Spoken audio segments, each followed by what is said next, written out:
Se eu perguntasse para os diabéticos, você sabe o que tem que fazer para enfrentar essa doença? Com certeza. Já foi ao médico, já buscou orientação, né? Se eu perguntasse aqui aos que têm hipertensão, com certeza estão sendo tratados, né? Estão buscando solução para isso, que é um problema grave realmente e precisa ser tratado. Agora, nem sempre a gente busca a solução ou recursos para evitar problemas e doenças como depressão, ansiedade, estresse, não é verdade? Ira. E o livro missionário para o ano que vem trata justamente disso, né? E eu creio que nós vamos, como dizem por aí, né, coçar onde está coçando.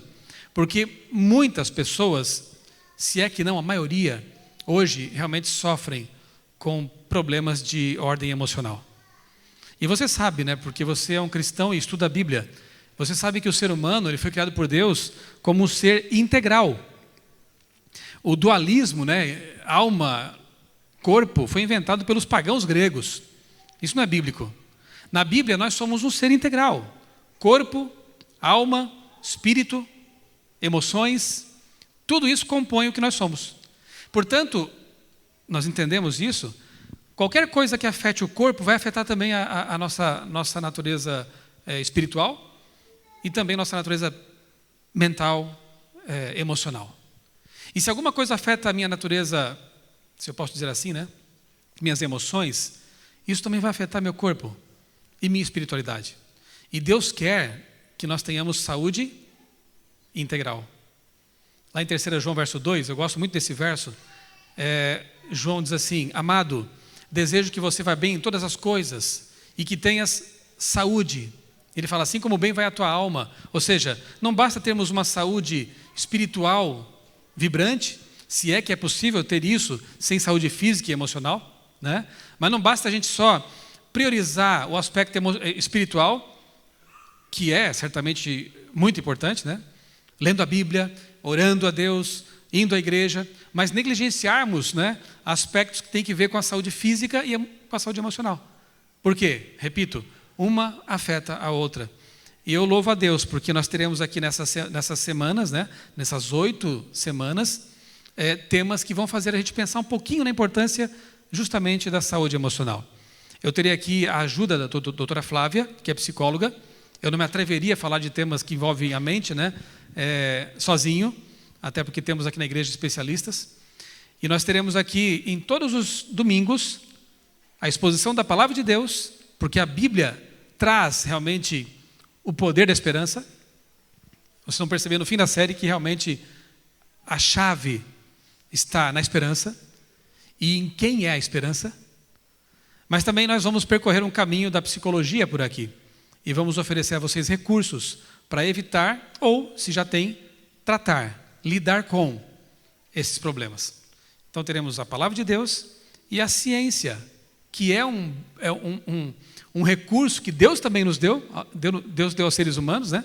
A ciência médica, a ciência psicológica, para nos ajudar também a enfrentar um mundo que, infelizmente, é traumático, é estressante, causa ansiedade, e antes de Jesus voltar, lamento te dizer, tudo isso fará parte da nossa vida, né? O livro também traz um capítulo sobre traumas, e nesse capítulo, não quero adiantar já, porque vai ser um dos temas, né? Mas eu exponho ali o grande motivo do trauma entre a espécie humana, que é o grande conflito, né? Pergunte a um soldado que enfrentou uma batalha, ou batalhas, né? Guerras, se ele não carrega traumas dessa guerra. Nós estamos numa guerra. É inevitável também termos traumas, mas Deus quer nos ajudar a enfrentá-los. Na palavra e na ciência, nós vamos encontrar recursos para enfrentar essa luta e chegar ao fim. E chegarmos naquele dia em que não mais teremos que enfrentar depressão, ansiedade, nem mais estresse. A vida será ideal como tinha que ter sido desde sempre, lá no Éden, né? Lá não tinha essas coisas. Isso é resultado do pecado. Muito bem, o tema de hoje, saúde também é coisa da sua cabeça. Conhece esse cientista? Stephen Hawking, é famoso, né? Ele tem uma doença neurodegenerativa, está confinado a uma cadeira de rodas há muitos anos já, é um milagre ele estar vivo, na verdade. E sabem que eu oro por ele? Porque enquanto há vida, há esperança, né? E ele se diz ateu, mas é uma das mentes mais brilhantes da Terra, da nossa geração.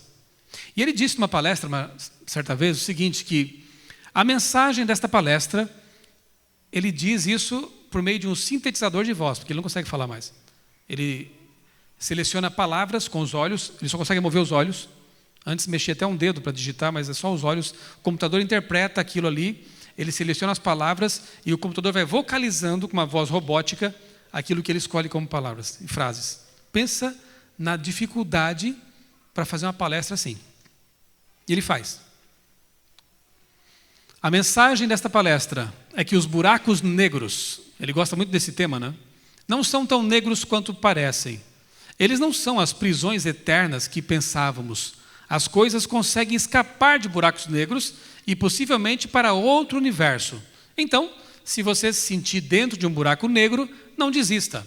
Há uma saída. E ele falava aí nessa palestra sobre depressão. Então, segundo Hawking, que não crê em Deus, para consolar um depressivo, ele diz: olha, os buracos negros. Achava-se que que nada escapava deles, mas pode ser que escapem.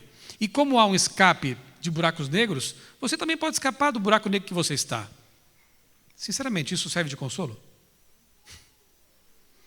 O buraco negro pode jogar você para outro universo. E aí, na verdade, é um escapismo, né? Eu não sei se isso consola alguém, né? Apelar para um conceito que nem sequer é tão provável assim, né? Talvez essas palavras de ânimo de Hawking não consigam fazer diferença de fato para alguém que esteja vivendo um buraco negro de depressão, ansiedade, traumas e até pensamentos suicidas. Nós enfrentamos recentemente a onda da baleia azul, né? Baleia azul. E se você for ao Google pesquisar o tema, você perceberá que depois daquela série 13 Razões, que fez sucesso também entre a moçada aí, a busca pelo assunto suicídio aumentou grandemente. Muita gente pesquisando esse assunto, muita gente indo atrás do assunto. E eu não creio que todo mundo esteja indo atrás do assunto para tentar encontrar maneiras de vencer esse problema. Talvez estejam em busca de ideias. Isso é muito triste, né? E o que me chama a atenção é o fato de que os países com as maiores taxas de suicídio no mundo hoje são justamente os países ricos, né? Eu estive fazendo uma semana de oração, por exemplo, na Suíça. Pensa num país maravilhoso. Tem umas cenas que a gente coloca aqui na tela, às vezes cantando hinos, né? Que são de lá. E a pessoa até reclamou lá assim: poxa, vocês fizeram lá um inário para projetar na tela, a gente vai cantar, são cenas daqui. Quando fala do céu, da nova terra, né? Então a gente já está no céu. O que mais que a gente pode esperar? E tudo funciona. A política lá é bem, né, correta, a educação é de ponta, tudo perfeito. Coloca Estados Unidos no bolso. Mas aí eu perguntei, mas como é que é a vida aqui dos jovens? Altíssimas taxas de suicídio. Um dos países em que as pessoas mais se suicidam, jovens. Eu pensei, não é a política bem organizada, não é educação, não é saúde, não é dinheiro no bolso que resolve a situação. Japão, muita gente se suicida. Dinamarca, Suécia, Alemanha também. Então, me parece que a solução está no outro lugar. Então, o que eles têm em comum também, esses países, é que lá a religião está morrendo. Suíça, é triste de ver, porque lá nasceu, é um dos berços da Reforma Protestante, que este ano comemora os 500 anos, né? Calvino, Zwinglio, são de lá, eram de lá. E lá a Reforma está morrendo. O cristianismo está morrendo. Isso nos faz pensar um monte de coisas, né? Muito bem. Como sair então, de fato, desses buracos negros que a vida nos apresenta? Abra sua Bíblia agora em Mateus capítulo 26 e vamos conhecer a história, quer dizer, vamos rever a história de um homem que enfrentou um buraco negro em sua vida. Mateus 26, 69. Enfrentou um buraco negro e esse sim conseguiu sair dele. Mateus 26, 69 a 75.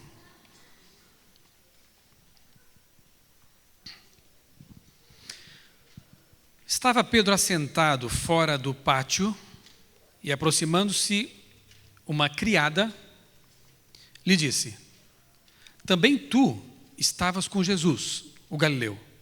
Ele, porém, o negou diante de todos, dizendo: não sei o que dizes. E saindo para o alpendre, foi ele visto por outra criada, a qual disse aos que ali estavam: este também estava com Jesus o Nazareno. E ele negou outra vez com juramento: não conheço tal homem. Logo depois, aproximando-se os que ali estavam, disseram a Pedro: verdadeiramente és também um deles, porque o teu modo de falar o denuncia. Então começou a praguejar e a jurar: não conheço esse homem. Imediatamente cantou o galo. Então Pedro se lembrou da palavra que Jesus lhe dissera: antes que o galo cante, tu me negarás 3 vezes.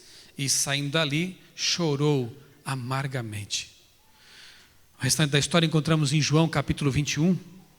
Vamos para lá? João capítulo 21, versos 15 a 19.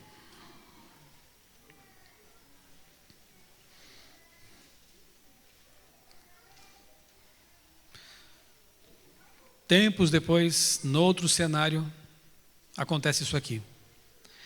Depois de terem comido, perguntou Jesus a Simão Pedro: Simão, filho de João, amas-me mais do que estes outros? E ele respondeu: sim, Senhor, tu sabes que eu te amo. E ele disse: apacenta os meus cordeiros. Tornou a perguntar pela segunda vez: Simão, filho de João, tu me amas? E ele respondeu: sim, Senhor, tu sabes que eu te amo. Disse Jesus: pastorei as minhas ovelhas. Pela terceira vez, Jesus perguntou: Simão, filho de João, tu me amas? Pedro entristeceu-se por ele lhe ter dito pela terceira vez: tu me amas? E respondeu-lhe: Senhor, tu sabes todas as coisas, tu sabes que eu te amo. E Jesus disse: apacenta as minhas ovelhas. Em verdade te digo que, quando eras mais moço, tu te cingias a ti mesmo e andavas por onde querias.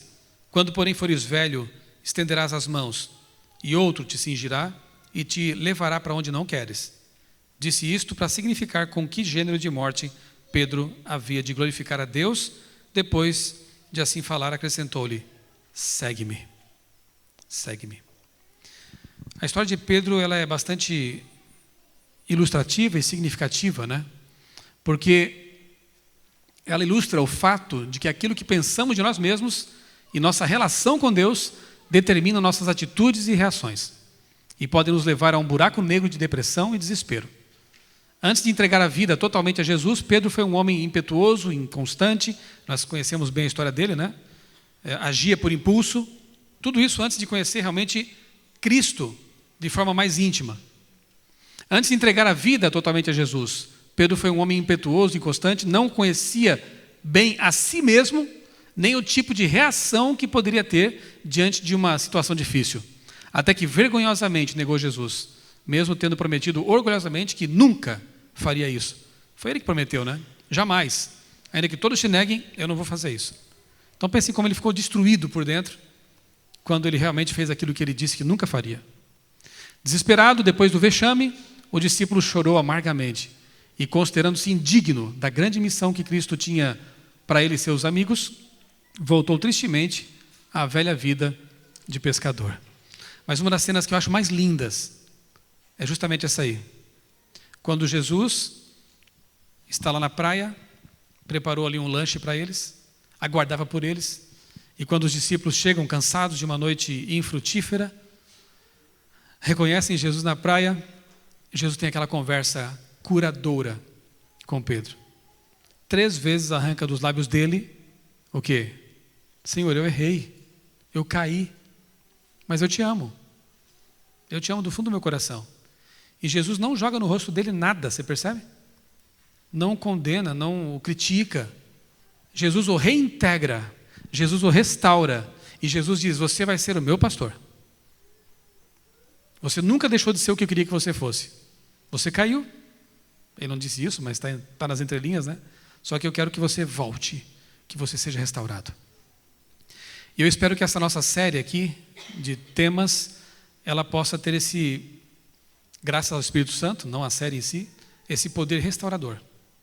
Eu não sei em que situação você está, que buraco negro talvez você esteja enfrentando em sua vida, Mas eu sei que Deus, Ele tem o poder para nos restaurar, assim como Ele fez com Pedro.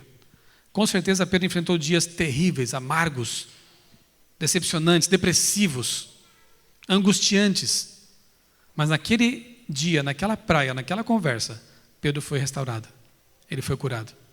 E nós conhecemos o mesmo Deus. Nós temos em nossa vida o mesmo Jesus.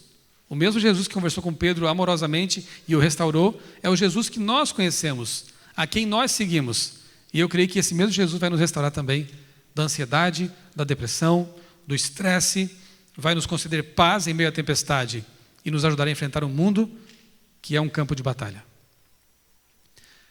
Depois de passar pela verdadeira conversão, Pedro se tornou um homem manso, submisso a Deus e corajoso. Como ele era antes? Impetuoso, na verdade medroso, né? Agora ele se tornou um homem com que qualidades? Manso, submisso a Deus e corajoso. Quando se encontrou com Jesus e consigo mesmo, ele passou a sentir paz e equilíbrio emocional. Saiu das trevas para a luz do autoconhecimento e do conhecimento de seu Salvador. Um homem que, quando Cristo é crucificado, sai correndo, abandona, foge, nega Jesus, e depois chega ao ponto de dizer assim: vocês querem me matar? Tudo bem, mas eu não quero ser crucificado como Jesus, o meu mestre. Me coloquem de cabeça para baixo. Alguma coisa muito séria, muito profunda aconteceu na vida desse homem. Coragem, né? Mansidão, domínio próprio, senhor de seus pensamentos e sentimentos. Isso, quem deu para ele foi Jesus. Foi essa comunhão com Jesus e o poder transformador do Espírito Santo.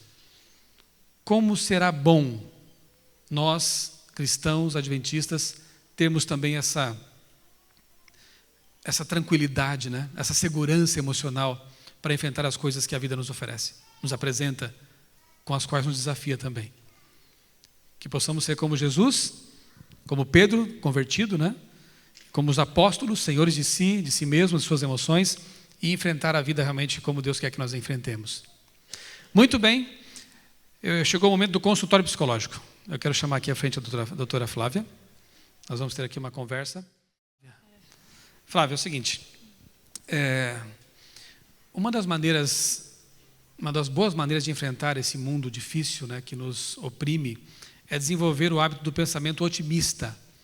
Alguns aí falam de pensamento positivo, mas nem sempre no contexto adequado, né? Extrapola um pouco essa questão. Mas o pensamento otimista, ele existe, e é uma coisa boa de se buscar desenvolver, né?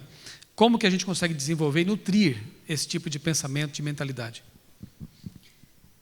Olha, pensando de uma maneira mais cognitiva, né? A gente pode falar da flexibilidade cognitiva. Não sei quantos conhecem esse termo, mas ele funciona mais ou menos assim. Imagine que você está trancado num quarto, né? E a porta está travada, não tem chave. Você precisa sair do quarto. Então, você vai até a maçaneta e tenta sair. Quando te falta flexibilidade cognitiva, você vai ficar muito tempo na maçaneta, mesmo sabendo que ela não vai abrir só porque você está fazendo esse movimento. Quando você flexibiliza as opções da sua vida, você vai pensar: vou pular uma janela, vou gritar, né? Vou chamar por alguém, vou esperar e dormir até chegar alguém, mas eu não vou ficar numa maçaneta sem saída, né? Então, o pensamento otimista, ele pode ocorrer desde que você tenha a capacidade de flexibilizar e ter várias opções de uma mesma situação. Se você não consegue fazer isso, você sempre vai ter o mesmo tipo de escapatória, que, a grosso modo, seria ficar numa maçaneta que não tem saída, né? Você precisa flexibilizar e pensar em várias alternativas. E dentro de uma das alternativas, por que você não pode ser otimista, né? Agora, por mais que o pensamento otimista, né, seja benéfico, seja útil, nos ajude a enfrentar bem a vida difícil que a gente leva, nem sempre ele é a solução para tudo, né? Temos que ter consciência disso também, né? Ele não é a solução para tudo, mas tem pesquisas que mostram que as pessoas pessimistas, vamos pensar do outro lado, né? Aqui a pessoa pessimista, ela tem uma deturpação da percepção da realidade. Então, eu estou vivendo uma situação difícil, triste. seja ela por luto, desemprego, coisas que todo mundo vive, todo mundo vai viver. Só que se eu tenho um pensamento sempre pessimista, ela deturpa a realidade que eu estou vivendo, porque eu vou estar sempre numa percepção que não está de acordo com a intensidade do que eu vivo. E isso faz com que eu demore mais para eu sair dessa situação. Não quer dizer que se eu tiver otimismo, é como um livro de Poliana, né? Vai dar tudo certo. Sim, porque às vezes essa literatura de autoajuda é um tanto ilusória, né? Exatamente. Porque eles mostram que você consegue resolver tudo, né? A autoajuda, como se eu pudesse me ajudar totalmente, mas parece que tem alguma limitação nesse processo. Então, eu acho que mais que pensamento positivo, é a gente ter a capacidade da percepção da realidade. Eu pedi a Deus de ter percepção do que é que está acontecendo de fato comigo e a intensidade do que é o real. E dentro dessa percepção real, eu consegui ter flexibilidade. Porque como que o Espírito Santo vai conversar comigo? Vai ter por onde me tocar? Se meus pensamentos estão voltados por uma única alternativa, não estão flexibilizando, né? Fica muito mais complexo. E minha percepção da realidade está alterada. Né? E a gente precisa ver a vida como ela é. Né? Aí tem a possibilidade. Talvez não de solução, mas talvez de enfrentamento. Né? Saindo um pouquinho do script, eu não tinha combinado com vocês. Mas qual seria, do ponto de vista da psicologia, o conceito de uma pessoa emocionalmente saudável? Poxa, pegou pela tangente, né? Eu acho que a pessoa emocionalmente saudável é aquela que sofre e que também é feliz, entendeu? Mas que ela é preparada para o sofrimento. Uma vez, um psiquiatra famoso que já morreu, não sei quantos conheceram, o Isamitiba, né? E ele uma vez falou uma coisa muito interessante sobre a educação infantil. Ele falou assim, olha, a gente não devia preparar os filhos para serem felizes. A gente devia preparar os filhos para aprender a sofrer. Olha que interessante. Porque a gente sempre quer não sofrer. A gente vive fugindo de sofrimento. Quando, na realidade, a gente precisa aprender a sofrer de maneira saudável. Porque no mundo tereis o quê? Aflições. Então, não vai ter como escapar disso. Um momento ou outro, todo mundo vai viver alguma coisa muito triste. Mas como eu vou passar por isso? Né? E o interessante é que Deus age bem assim com a gente, né? E eu sempre pensei assim, nesse mundo de pecado, não tem como a gente realmente viver sem enfrentar dor, frustração, sofrimento, né? Então Deus permite que a gente enfrente algumas vezes certos problemas, mais ou menos como no processo de calejar as mãos para poder usar uma enxada adequadamente. Né? Me lembro quando minha mãe me pedia para capinar o quintal, né, quando eu era criança lá, adolescente, e no primeiro dia era terrível, né? A mão ficava cheia de bolhas assim, né? Mas persistindo naquilo, depois de um tempo criava aqueles calos, né, que servem de proteção. Então eu entendo assim que Deus, ele permite que a gente enfrente certas lutas, dores e sofrimentos e frustrações para nos calejar um pouco, a fim de enfrentarmos coisas maiores que certamente virão, né? Neste mundo, inevitavelmente nós vamos enfrentar até a morte, né? Se Cristo não voltar antes disso acontecer conosco, mas perderemos pessoas queridas. Tem coisas que não são nem para calejar, tem coisas que são porque estamos aqui. Exatamente. Fazer o quê? No mundo de sofrimento, num campo de batalha. Então, nós pais gostaríamos tanto de colocar os filhos numa redoma e protegê-los de tudo, né? Mas chega um momento que você realmente precisa deixar que eles enfrentem. Eu acho que é a pior alternativa. É a pior, né? Obrigado. Obrigada a vocês. Boa noite. E Flávia, onde entra Deus nesse processo todo? Há uma máxima já entre nós, né, que diz assim, eu prefiro a ajuda do alto à autoajuda. Né? Deus, ele realmente, a religião, a boa religião bíblica, né, a religião que envolve uma relação correta com Deus, porque também tem a religião que é opressora, e nós vamos ver isso na sequência aqui dessas palestras, né? Tem religião que não ajuda nada, né? Ou há concepções de Deus que não ajudam a ter saúde mental. Mas partamos aqui do princípio de que a pessoa está vivendo uma religião adequada, segundo a Bíblia, né? Isso realmente ajuda a ter saúde mental? Quem que sabe tudo? Você sabe tudo, pastor? Eu também não sei. A gente imagina que sabe tudo sobre nós mesmos. Ganoso é o coração, não é? Do homem. Então, se você pelo menos tem uma saúde emocional, ok, já é um bom princípio, é um passo muito grande. Mas se você não tiver a ajuda de Deus, você se ilude sabendo qual é a solução e quem você é mesmo. Porque nem, acho que de maneira ilustrativa, Deus diz que sabe contar os fios dos nossos cabelos, né? Sabe, na palma da mão dele, que nos conhece desde onde? Do ventre de nossa mãe. Então, o conhecimento de Deus sobre nós é total, né? O seu é imaginativo. E muitas vezes o que eu penso sobre mim, às vezes é até idealizado ou deturpado. Então, eu posso ter uma saúde emocional, o que me ajuda a sair da situação mais rápido. Mas, às vezes, nem a saída é a melhor também. O conhecimento de fato de quem você é e do que é melhor para você, tem de quem conhece tudo. O que você não sabe, às vezes nem sobre você mesmo. E é impressionante isso no consultório, porque no consultório a gente ainda conhece parcialmente o que a gente é, mas como a gente descobre coisas da gente que estavam ali escondidas, nossa, eu era isso que a gente não descobre nada perto do que Deus sabe sobre nós, né? Doutor Glaucio? Por isso a oração do salmista, né? Sonda-me, ó Deus, e vê se há em mim, né? Espero que não seja o que você ia falar. Porque só Deus pode sondar e saber realmente quem eu sou. Em relação à pergunta, que diferença que faz Deus nisso tudo, né? E você comentou sobre a religião que é saudável. Realmente nós não sabemos tudo, né? Mas algo que faz total diferença na saúde mental das pessoas. A grande mazela que atrapalha a saúde mental das pessoas é a culpa. É a mazela que está desde o início da criação, é a culpa. Ela está inserida na nossa mente de uma forma que não sai. Mas a religião boa nos apresenta um Deus que nos libera dessa culpa.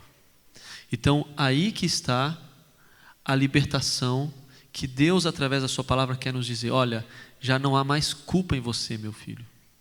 Então, isso faz total diferença na mente do ser humano.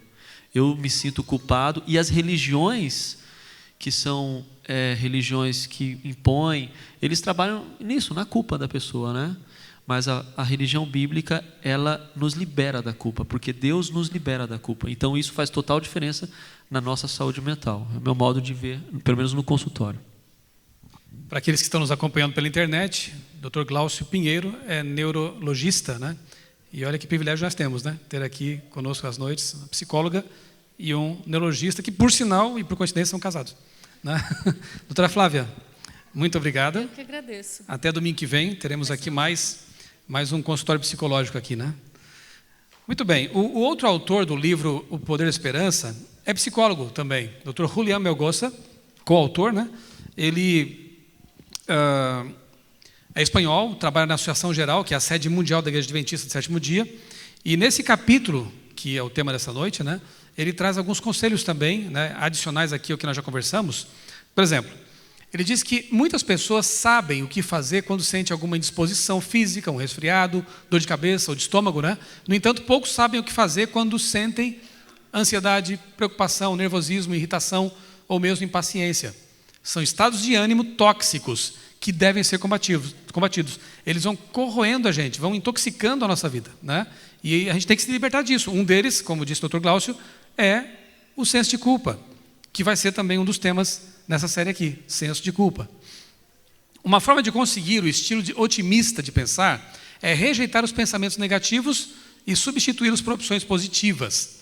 Os pensamentos pessimistas costumam surpreender a pessoa de modo automático e sem nenhuma lógica. Portanto, é importante identificar esses pensamentos e mudar, como se fosse uma chave, uma estação de rádio.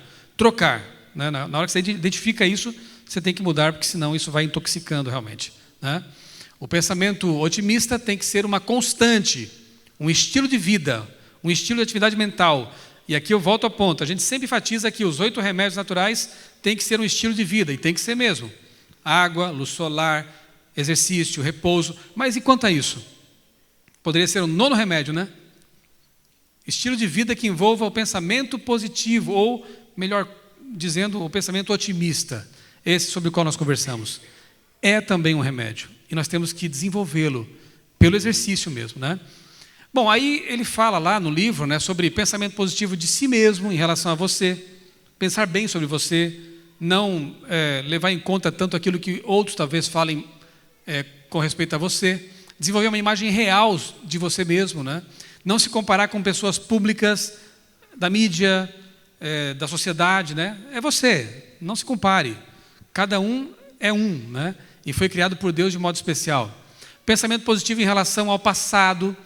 Passado é passado, tem que ficar no passado, né? Por isso que Paulo diz, né? Esqueço-me das coisas que estão para trás e avanço para as que estão diante de mim. É um conceito bíblico, né? O presente é teu, é te dado de presente. O futuro não te pertence ainda. Você não está lá, nem pode. O passado passou, deixa para lá. Então, pensamento positivo em relação ao passado, mas também em relação ao futuro. E aqui entra a grande bênção que nós temos de conhecer a palavra de Deus e as profecias. Porque a gente sabe já o fim da história.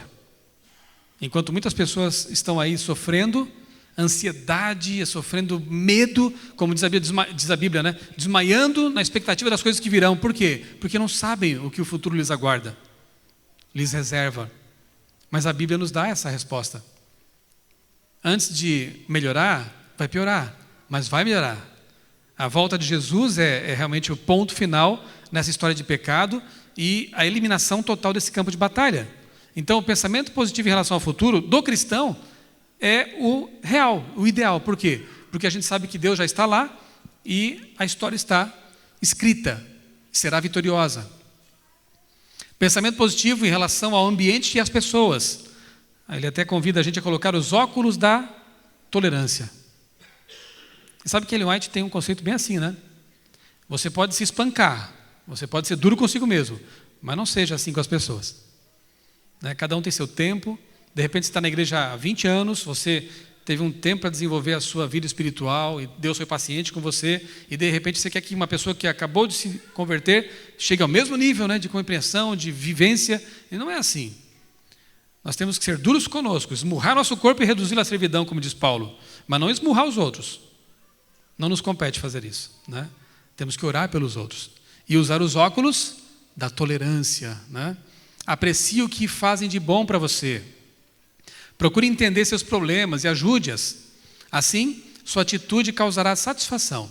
Essas atitudes promovem uma nova experiência nos relacionamentos, conforme esses textos ali de Paulo também. Enfim, ser feliz realmente é uma opção. É uma escolha, né? Algumas frases que a gente pode exercitar, por exemplo, aqui embaixo, ó. Eu decidi que vou ser feliz. Já tomou essa decisão? Decida. Eu decidi que eu vou ser feliz, independentemente dos outros, das circunstâncias, né? Hoje eu ficarei contente e não permitirei que o desânimo tome conta de mim. Que tal levantar amanhã e falar isso? Hoje eu vou ficar contente e não vou deixar que as coisas me abalem. Tanto assim, né? Vou olhar o lado bom das coisas e das pessoas. Se não tiver algo bom para falar de alguém, não fale. Que tal assim exercitar também essa característica, né, de falar coisas boas de alguém? E se essa pessoa não está sendo tão boa com você, que tal orar por ela naquele momento? Isso vai promover uma transformação em você. E a oração intercessória, que é tão misteriosa, mas poderosa, poderá também promover uma mudança naquela pessoa pela qual você está orando, né? São coisas que a gente tem que decidir fazer. Não caem assim do alto, não é autoajuda, né? Ser feliz e desfrutar da vida com alegria e otimismo é um objetivo desejável, que vem por iniciativa própria e não de maneira casual. O pensamento otimista é uma opção excelente para conservar a saúde mental e alcançar metas, mas não dá para crer que tudo se resolve com o pensamento, como a gente conversou, né? O otimismo, embora útil, é limitado em certas circunstâncias, como, por exemplo, uma tragédia natural, um terremoto, um furacão, ou uma tragédia familiar, pessoal, né? A gente precisa de algo mais para enfrentar essas coisas, né? A própria perspectiva da morte mesmo. Há buracos negros dos quais aparentemente é impossível escapar, por mais que alguém como Stephen Hawking, com toda a sua importância e fama, nos diga que é possível, né? A ansiedade é um desses buracos negros e nós vamos falar sobre isso no domingo que vem, então você não pode perder. Aqui, quando eu perguntei quantos são ansiosos, um monte de gente levantou a mão. Então esse monte de gente tem que vir aqui, e os que não são ainda, tem que vir também. E se você conhece alguém ansioso, por favor, traga essa pessoa, né? Senão eu vou ficar ansioso aqui pelo domingo que vem E eu quero ver todo mundo aqui porque Deus vai promover cura. Deus vai promover restauração, eu creio nisso. Assim como Ele fez com Pedro, lá há 2000 anos, né? Ele também vai fazer com a gente aqui nessa série. Abra sua Bíblia no último texto que vamos ler nessa noite, Gálatas capítulo 5, 22 e 23. Gálatas 5, 22 e 23. Aqui o apóstolo Paulo também nos dá uma grande ajuda no que diz respeito à busca pela saúde emocional. Tira de nós um peso e coloca o peso sobre as costas de alguém que tem todo o poder do universo para carregar esse peso. Gálatas 5, 22 e 23. O fruto do Espírito é amor, alegria, paz, longanimidade, que é paciência, benignidade, bondade, fidelidade, mansidão, domínio próprio. Amém. Você precisa de paz? Todos precisamos, né? Você precisa sentir alegria. Está precisando de amor em casa, amor pelos filhos, pelo cônjuge. Sente que falta alguma coisa? Você precisa de mansidão, não tem conseguido dominar seus impulsos, sua ira tem explodido, talvez com pessoas que não mereciam isso. Você precisa ser fiel, dominar-se. Você percebe que esse texto deixa claro que o fruto não é produzido por nós mesmos? E ele vem no singular. O fruto do Espírito é tudo isso. Eu gosto de pensar na mexerica, né? Ela tem vários gomos. Esses gomos compõem o fruto. Então cada gomo desse é uma dessas qualidades: mansidão, domínio próprio, paz, paciência, bondade. Se você se esforçar para produzir esses frutos, o máximo que você vai conseguir é fabricar um fruto de cera, de plástico. Tenta comer para ver se é bom. É intragável. Mas se você buscar todos os dias, por meio da oração, da leitura devocional da palavra de Deus, por meio dos cultos na igreja, resumindo, se você buscar todos os dias comunhão com Jesus, esse fruto começa a aparecer naturalmente, como acontece nas árvores. As árvores não se preocupam em produzir fruto. Se pudéssemos dizer que elas se preocupam com algo, elas se preocupariam em manter as raízes no solo que tem nutrientes. Porque o fruto vem. Porque o fruto vai vir com doçura, nutrição. Você também tem que se preocupar em manter as raízes bem profundas em Deus, na palavra de Deus, na comunhão com Deus. Aquilo que aconteceu com Pedro pode ser também a sua realidade. Pedro não tinha esse fruto, ele não era manso, ele não sentia paz. Mas ele foi convivendo com Jesus 3 anos e meio de uma faculdade intensiva, mas muito mais do que isso, de uma amizade profunda. João, Pedro e Tiago, sempre pertinho de Jesus. João é outro exemplo, né? Deixemos para outra noite. Intimidade com Jesus. E o que foi acontecendo com eles? Da raiz brotou a seiva que produziu os frutos de uma vida mansa, pacífica, cheia de paz. E eu creio nisso para nós também. Eu creio que nós podemos também desenvolver esse fruto, porque ele nos é dado pelo Espírito Santo. E que o nosso bondoso Deus nos abençoe grandemente nessa série. E que você entenda que Deus quer lhe dar saúde física, espiritual, mas também emocional. E que isso só vai poder acontecer se você realmente buscar aquele que sonda você, que identifique em você aquilo que tem que ser mudado e que tem o poder para mudar isso que tem que ser mudado. Quantos aqui querem sentir a paz que vem do céu e serem senhores de si em comunhão com Deus? Também quero isso. E que Deus nos conceda realmente essa bênção. Vamos orar? Em pé?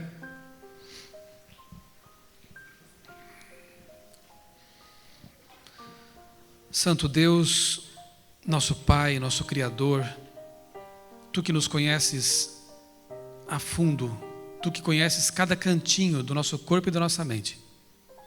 Pedimos-Te que nesta noite mesmo, realizes em nós o Teu milagre. Toma em Tuas mãos as pessoas que estão enfrentando problemas como ansiedade, depressão, estresse, culpa. Arranca de nós toda a culpa. Ajuda-nos a nos reconciliar com o nosso passado. Ajuda-nos a olhar para o futuro com esperança e a viver o nosso presente, sabendo que mesmo estando em um campo de batalha, em um buraco negro de pecado, nós podemos vencer segurando a Tua mão. Ajuda-nos a fixar os conselhos que a doutora Flávia e o doutor Glaucio nos deram nesta noite. Possamos aplicar à nossa vida essas coisas de modo consciente, mas, sobretudo, buscar na Tua palavra a seiva que produz o fruto do Espírito. Que o Teu Santo Espírito atuando em nós nos dê realmente a graça de desfrutar de paz, domínio próprio, mansidão, paciência, todos esses gomos maravilhosos para que nossa vida seja doce, seja uma inspiração e que vivamos felizes, tanto quanto possível neste mundo infeliz, aguardando a volta de Jesus. Abençoa, Pai, a Tua igreja, abençoa esta série. Traze-nos de volta aqui no próximo domingo com amigos, pessoas que precisam de cura, de restauração juntamente conosco. É o que nós pedimos e agradecemos em nome do Senhor Jesus. Amém.